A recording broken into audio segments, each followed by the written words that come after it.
It's nice to meet you finally. Nice to meet you, Gretchen. I hear good things. Thanks for being here. You're a writer. I am. You are too. You written anything I might have heard of? Yeah, one book in particular Yeah. in your lap. Look at this horrifying beauty. Okay, I have read this book multiple times, and I will tell you, he's going to keep you up at night, which is why I call Josh the man who keeps me up at night.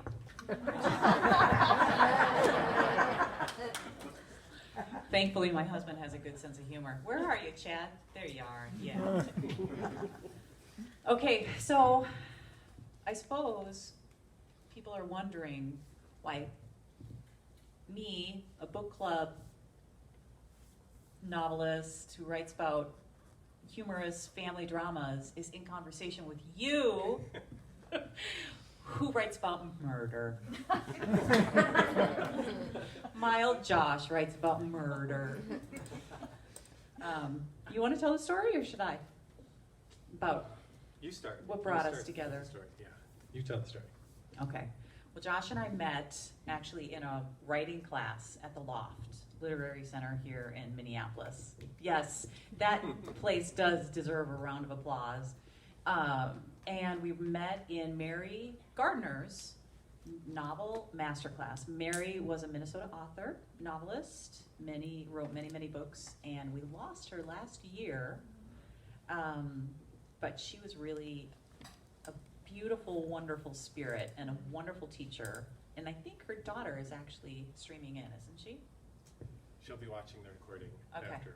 Okay. Yeah. Okay, so Martha, we want you to know how much we respected your mom and are thankful for her. But I remember sitting in this class, and we all started by reading a page or something. And Josh was working on a different novel then. It's about, I won't go into it. I'll let you describe it if you want to describe that book. But I remember distinctly, he had the scene he read that day had a meat raffle in it. And I was like, I think I'm in love. I think I found the guy in this class who can write. Yeah, you had me at meat raffle. But yeah, so, and then we also, in that class, met, from that class, I should say, Josh and I kept writing together, like kept critiquing each other's work, and we've been in a writing group together for what, 3, 4, 5 years now? Yeah. Yeah. It's been Yeah. that long. With our third partner, who's going to be watching as well, who we are sad to say we lost to Michigan. Yeah. She's still alive. She just moved on. Laska Nygaard. So everybody turn around. We do love Laska. She's very talented. Wave to Laska. We miss you. So is there anything you would like to add? Laska was also brilliant. She writes sci-fi. She is going to publish, if Josh and I have anything to do with it. She's going to publish a book. Yeah, I really have to give a lot of credit to the Loft. The Loft got me writing again when I wasn't sure I was going to write. I mean, I was an English major, and I'd gone to graduate school for a little while and dropped out and came back to the Twin Cities. And there's a long time where I just wasn't writing at all. And I was like, am I going to be a writer? Or am I not going to be a writer? And I started working on a book and just plucking away at it. And eventually I had about 150 pages. And I think I'm writing a novel. And I signed up for a class at the Loft. The first time was like 2005. And I met Lynn in that class. And Lynn and our friend Barb stayed friends after that class. And we're in a writing group for many years together. But yeah, I met Mary. That was Mary's class. The first time I met Mary was in 2005. And I wasn't sure what I was doing. I wasn't sure I could write. And Mary read what I had. And I still remember the letter that she wrote me. She wrote everybody, she typed them a letter on her typewriter because Mary was very anti-technology. And you get this nice typed letter from Mary. And her first line in that letter was, "Oh my, you can write."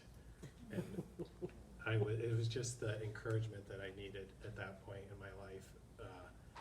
Mary was like 72 and about this tall. Yeah. I hadn't read any of her books at that point, but just her enthusiasm and her encouragement just meant the world to me at that point. And I took her class 2 more times over writing 2 more novels, and Mary and I actually became really good friends, and I went to her cabin for a weekend one time, and we were always in corresponding with each other. She lived in St. Paul, I live in Minneapolis, and she would send me letters in the mail.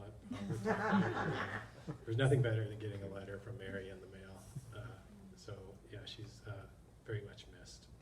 Yeah, she is. Yeah. Mary read my novel in that class, and this is what she said to me. She said, I want you to take this novel and put it in a drawer and close the drawer.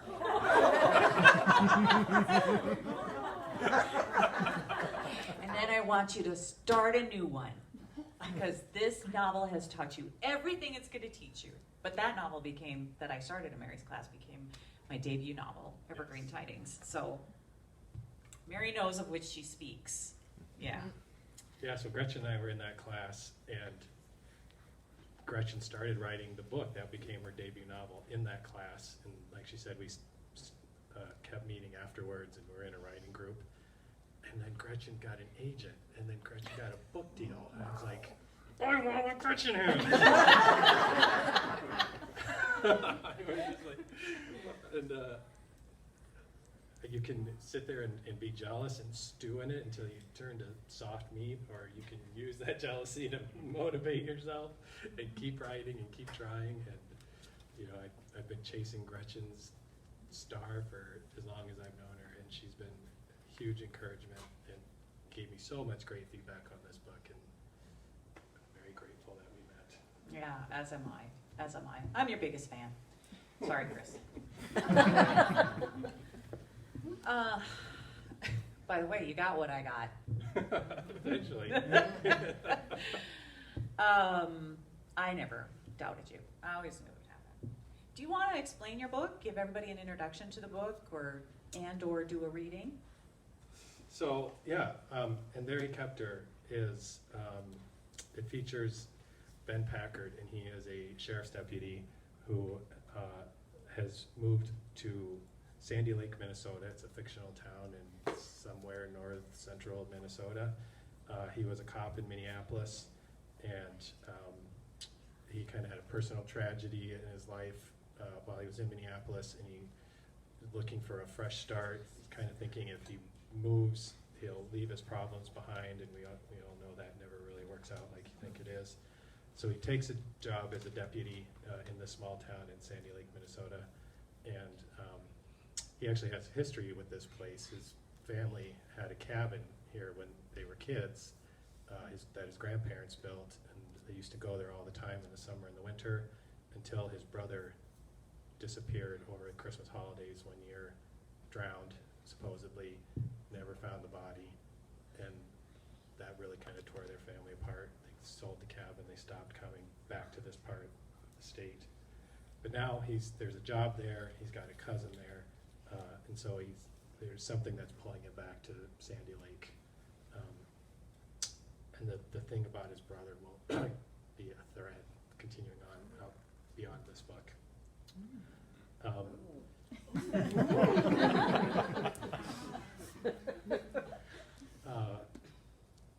And Ben Packard is gay, and so I think that is the big thing that probably my agent reacted to and my editors reacted to.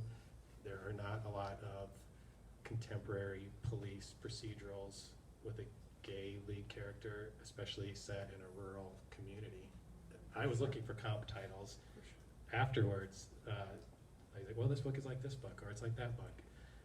And there's tons of books out there with gay and lesbian, like private investigators, and insurance inspectors, and things like that. But a gay cop in a rural setting, I haven't found any comp titles. If Magers and Quinn knows of any, I would love to know about them.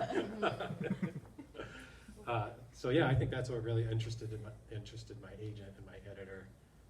So that's Ben, And the book opens with two teenagers who break into this old man's house, and they're looking for prescription drugs. This house, this guy is known to have good stuff, and his name is Emmett Burr, and Emmett did some very bad things many years ago, and he never got caught. And now he is an old man living in chronic pain, in borderline poverty, and he has this horrible room in his basement where he kept women that he'd kidnapped and killed eventually. And so these kids break into his house, and he's defending his property, and he ends up with this 16-year-old girl in his basement and doesn't know what to do. He can't call the police. He can't let her go. He's got to figure out what happens next. And the girl is, Packard has a cousin that's still living in town, and the girl is his cousin's daughter. So he's got a family connection to this missing girl, and it kind of brings the whole thing together. Wow. Yeah, so on that note. Do you want to read? I'll read, yeah. Does anybody have a copy of the book?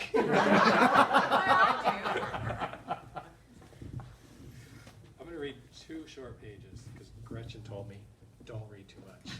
Because I did.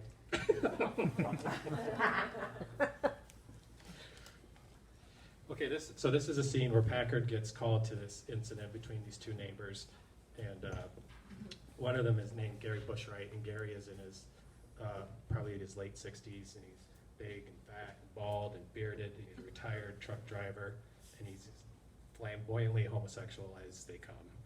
And he runs a dog rescue on his property behind his house. And he's always in battle with his neighbor, Cora, who's a short woman, very religious, and hates living next to a homosexual. And so they're always I have to say, battling the each scenes other. between Gary and Cora are some of my favorites. They're really entertaining. And so Cora has just shot a crossbow arrow at Gary's house accidentally, and so he's called the police out because he's had it with her. Packard grabbed the arrow by the fletching and pulled it out of the wall, then went down the hill toward Cora's. He'd been mediating things between these two since arriving in town with no end in sight. His last visit was to negotiate a mutual de-escalation involving warring yard signs. Cora's went up after Thanksgiving, a large hand-painted message on canvas strung between 2 trees in her yard, with a Bible verse about the sexually immoral and men who have sex with men not inheriting the kingdom of God. Gary retaliated by making his own giant sign on canvas that said, "Honk if you're horny."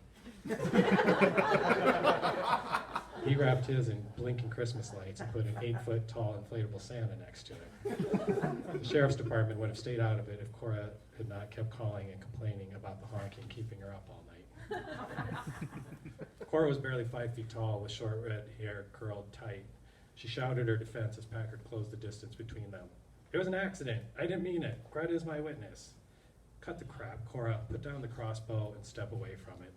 She did as she was told, then stood there with her jaw set. Packard pushed up his sunglasses and pointed the arrow at her. "I should be arresting you right now for violating Minnesota Statute 609, which calls for a $1,000 fine and or 90 days in jail for handling a dangerous weapon in a manner that endangers the safety of another. It was an accident. Me and Greta was going to go and shoot at the hay bales. I was carrying the bow over my shoulder and it went off." "Why did you have a loaded crossbow over your shoulder, Cora? What sense does that make?" He took a step closer so there was almost no space between them at all. She had no response. Packard looked past her at the picture window in her living room. He saw Greta standing a few feet back. She was a giant woman, over 6 feet tall, built like a lumberjack, with long brown hair she kept pulled tight in a thin braid long enough to sit on. There was a hulkiness to her that spoke to some kind of thyroid or pituitary condition. She stepped back and disappeared into the shadows when she saw him looking. "Cora, I'm telling you this for the last time. I'm tired of this nonsense." "I'm tired of living in the shadow of sin. There's improper traffic in and out of that house at night, other sodomites. The Bible says in Ephesians chapter 5, verse 11, have nothing to do with the fruitless deeds of darkness, but rather expose them. The Bible also says, you shall love your neighbor as yourself. There is no other commandment greater than this," Packard said. Cora gave him the stink eye while she struggled to find a retort. He cut her off. his own quiver of Bible quotes didn't hold many arrows. It's only Gary's kindness that's keeping you out of jail right now. He doesn't want to press charges. Listen to me. If I get called out here again for any reason, I'll arrest both of you for wasting police resources. You think being his neighbor is bad? Wait till I put both of you in the same jail cell. You can't do that. I'm the acting sheriff for this whole county. I can do whatever I want. He put the arrow under his heel and bent the shaft 90 degrees and gave it back to her. I'm not kidding, Cora. If you or your family or any of your possessions ends up on Gary's property, you're going to jail. Count on it. Cora snatched the bent arrow. He saw her eyes shift from him to something behind him, probably Gary. Of course you take his side. You're just like him, she spat out. Packard pulled himself up taller. Speculation about his life out of uniform had started almost as soon as he arrived in town. What brings you to Sandy Lake? Where are you from? No wife? No kids? Packard had answered some of their questions and ignored others. Silence, he thought, would stonewall them. A long enough silence would bore them. He unsnapped the cuffs on his belt and pulled them out. Say one more word to me, Cora. I dare you.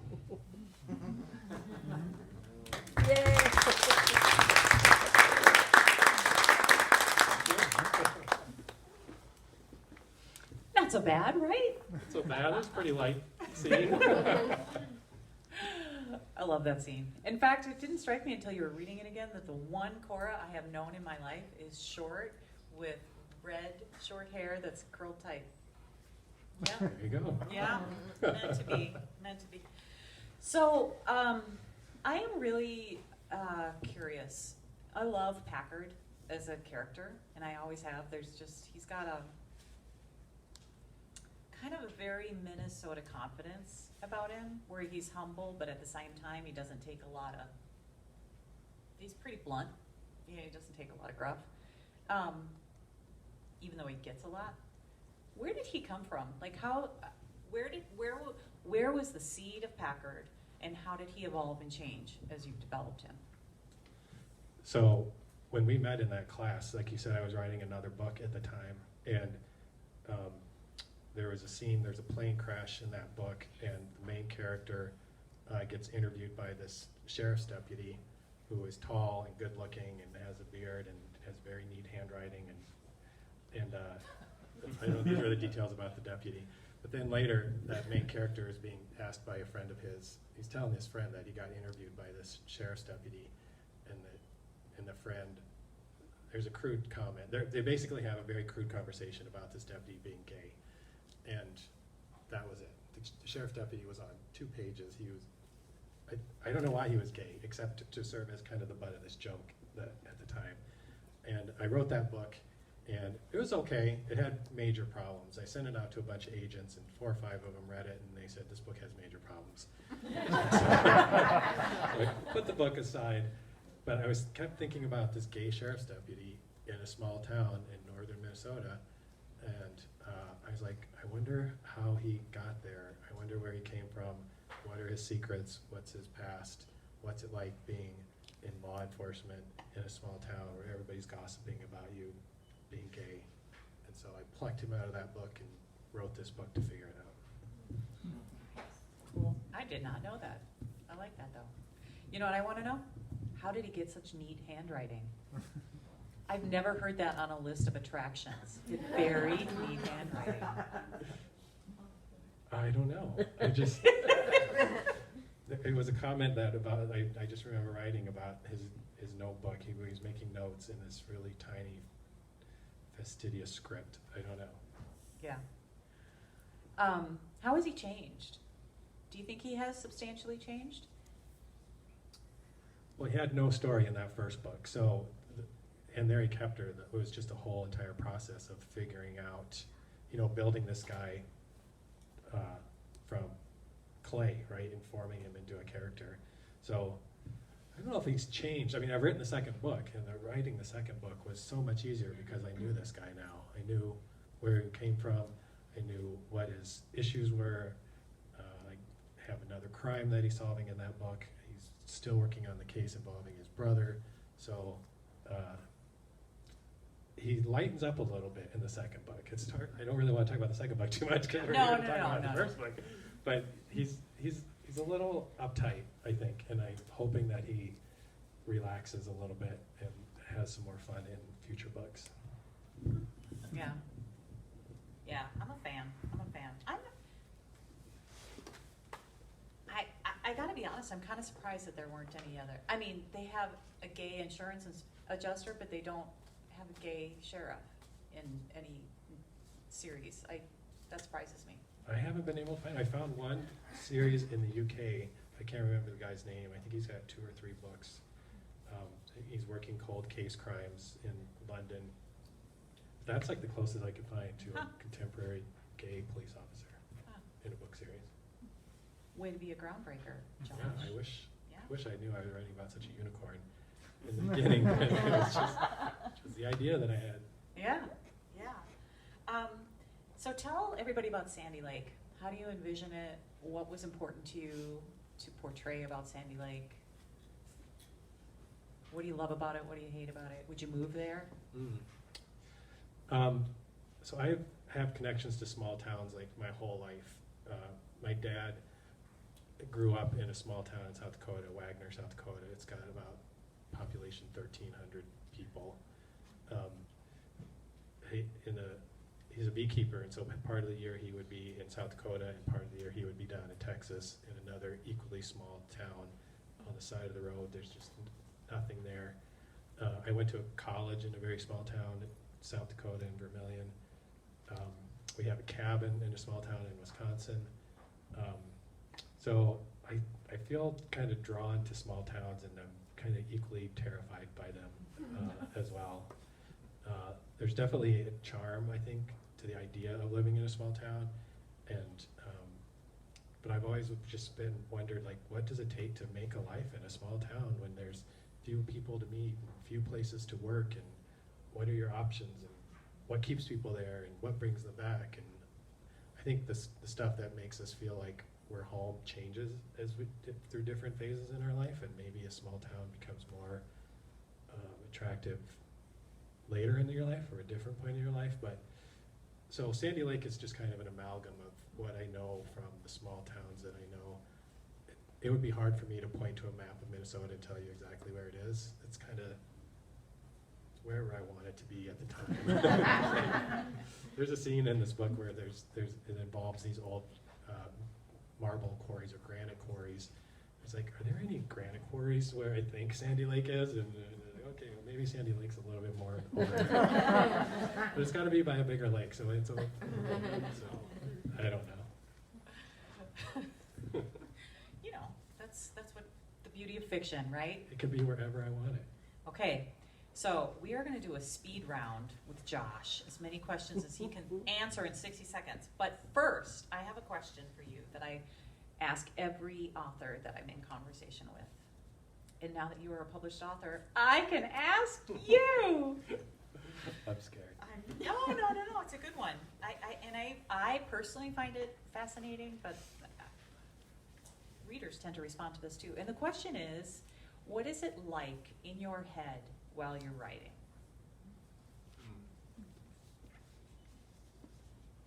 And the reason I love to ask this question is because people who are not writers, or even me as a writer, I'm fascinated by what the experience is for someone who is in the zone, who's writing. Are you seeing things? Are you hearing the voices? Do you live with the characters? And then you try and, when you're not writing, and then you try and capture what they told you on the page.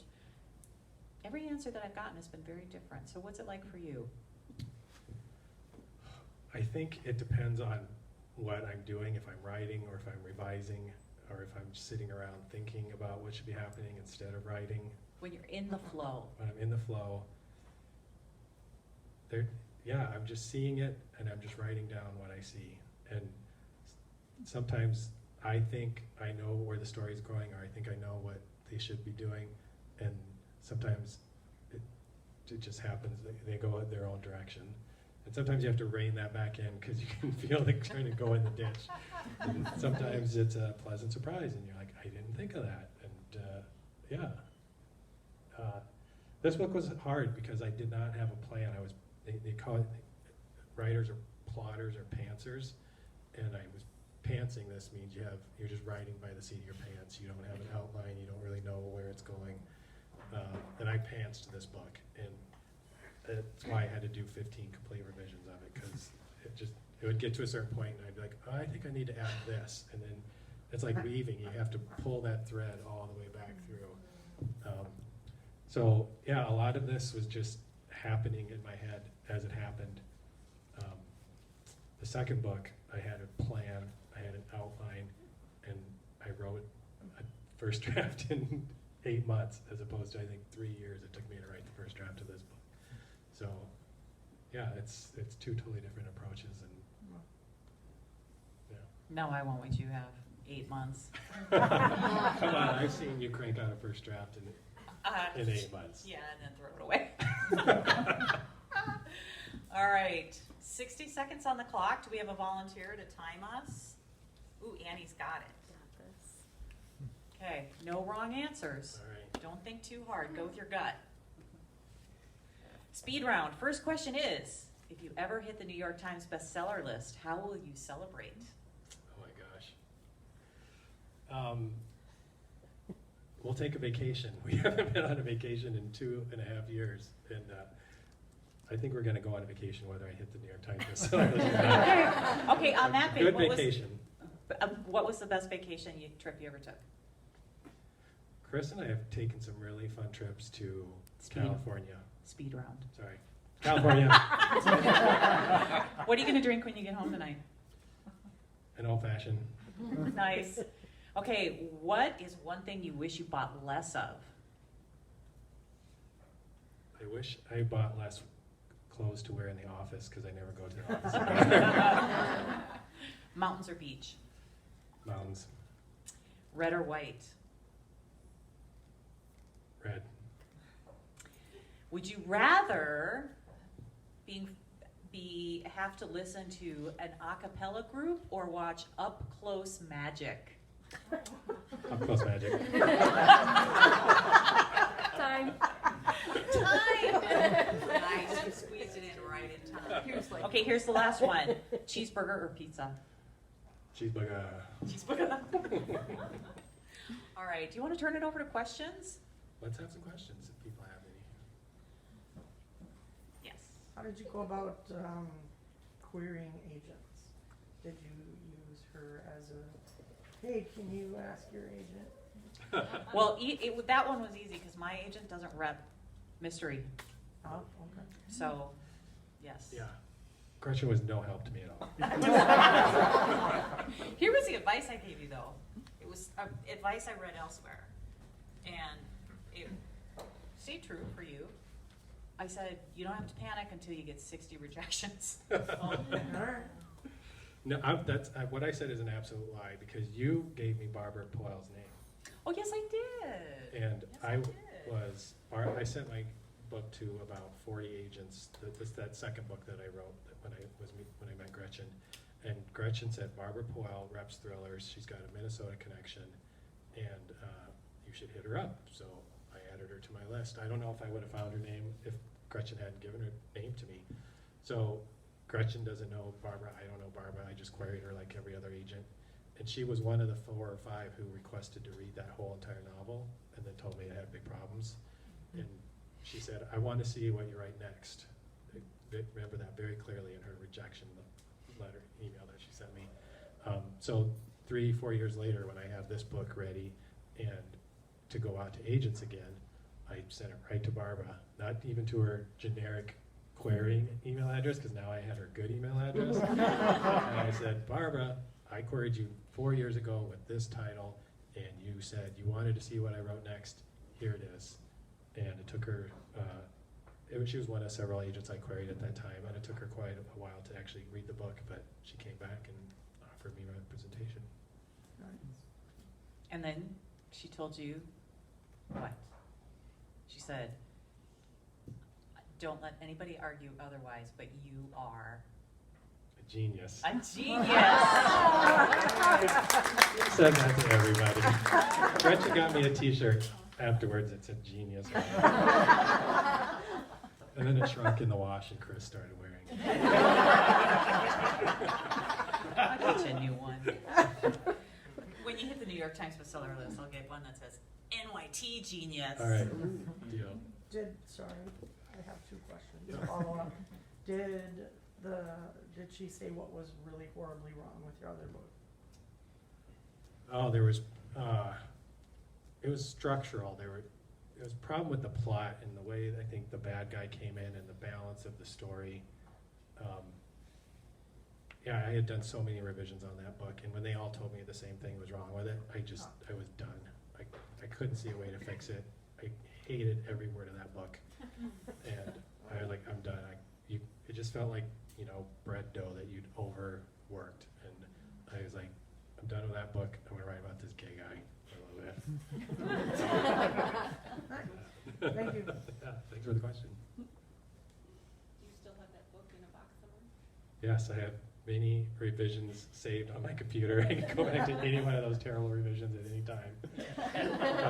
Yeah, there's elements in that book that I'm still really crazy about, and I'm hoping to use in a future Packard novel. So that book did not have Packard. It did not have a detective as the main character, but I want to write about that scenario again, probably in a future Packard book. So it'll be useful eventually, I think. Yes. Is there any little hidden gem in the book that wouldn't really mean anything significant to a reader, but it means something to you? Ooh, Easter eggs. Easter That's a great eggs. question. That is a good question.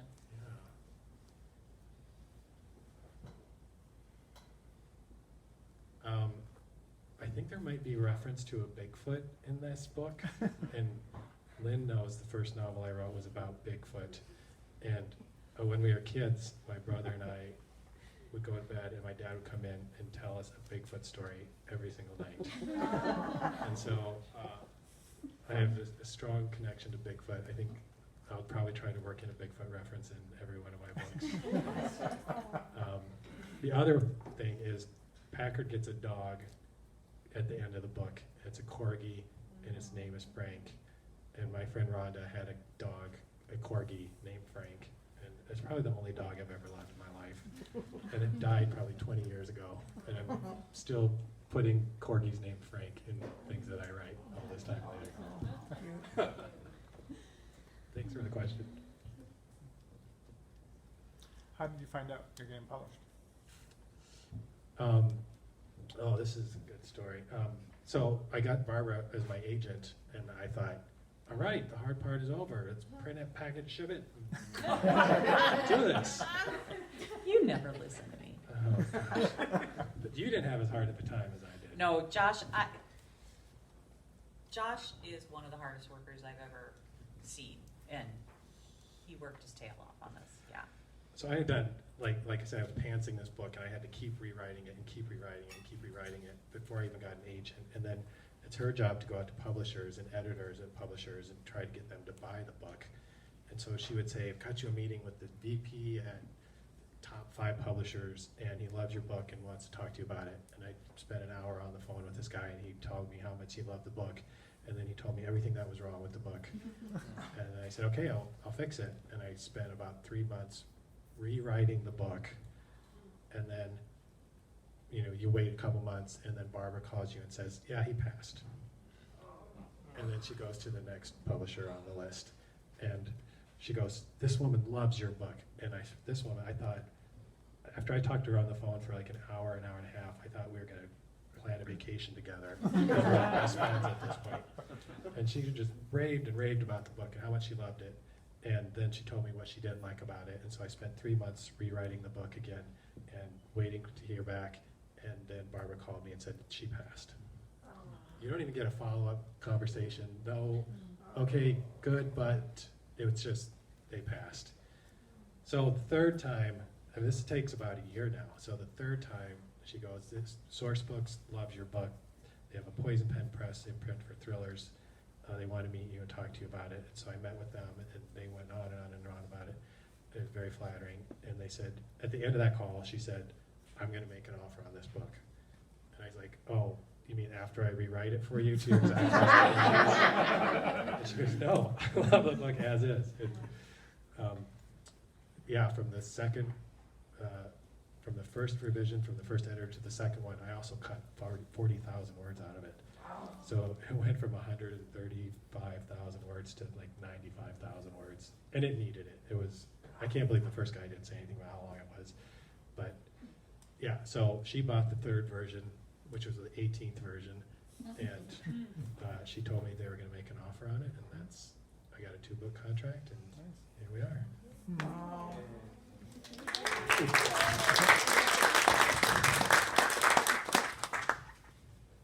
Where's your favorite place to write?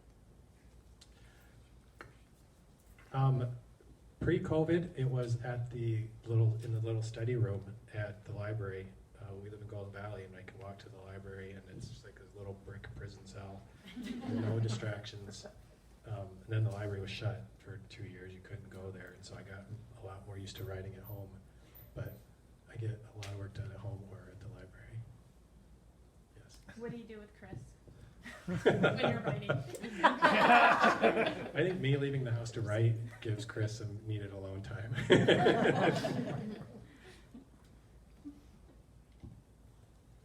Any other questions? Yeah. Did you work full-time and write? Yes, I have a full-time day job. How did you manage that? Yeah, good question. How did you manage that? Because it's really hard. It is. It's hard. You have to want to do it. It has to be a priority. And I have several friends at work who have said, "Oh, you wrote a novel? I want to write a novel," or "I'm trying to write a novel." But at the end of the day, after sitting in front of my computer all day, I don't want to sit in front of the computer anymore. And I was like, "Well, then you're never going to write a novel." It has to be a priority. I work all day. We have dinner, and then we turn off the TV. And Chris and I call it doing hobbies. I'll go in my office and write. He'll go and play guitar or paint, and then we'll come back and have a drink or watch TV. And you just got to find the time. You got to make the time. You got to make it a priority.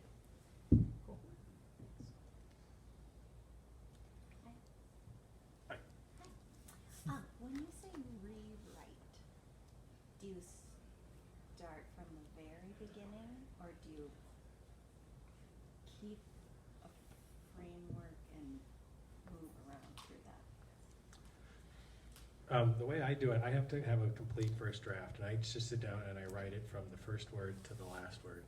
Some people will say, "Well, I'm going to write this chapter here in the beginning, and then I'm going to jump and write the end, and then I'm going to write the middle." And I just have to. It's a slog. It's horrible, but just you have to get that first draft down so you have something to work from, and then it really depends on what you're trying to fix. Are you working on the story? Are you working on themes? Are you working on characters? And you might just need to dip in at different spots and add something or take something out. When you rewrite it 15 times and somebody says, "I think he needs to have a personal connection to the missing girl," and then you have to figure out how to, okay, now he's related to this woman and he has a backstory and he's connected to this town, and that is like a thread that you got to pull through the whole entire book, and it can be a crazy amount of work. At your next cocktail party, are you going to introduce yourself as a project manager or as an author? I got to fix that bio because I am not a project manager or a technical writer. Somebody at Poison Pen Press I think, was looking at my LinkedIn and looked at my old job title or something. I am a program manager, thank you very much. And at my cocktail party, I will, depends on who's asking. Let's say author. I think I can call myself that now. I think you earned it. I think you can. I think you can. What will it take for you to quit your day job? Yeah, good question. A lot more money. All of you guys buying a lot more books to replace my salary. Health insurance. Yeah, there's no money in writing books. Let's be honest. You don't do it for the money. I've got a very good contract for a first-time author, but it doesn't. The way things are paid out over many years, and it does not replace your daytime job salary, even come close to it. If any of you could get famous, though, That would help too, because authors with famous friends, they get their famous friend to write a blurb on the cover of the book.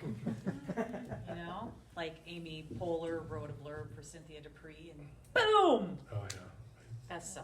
So if any of you could help us out with that, that would Get be famous, terrific. please. Yes. Just get famous. Okay. I need Chris to sell some $1 million paintings, and then we can both retire and just do our art. How about you sign some books? Let's do it. Thank Any- you, everybody, for coming.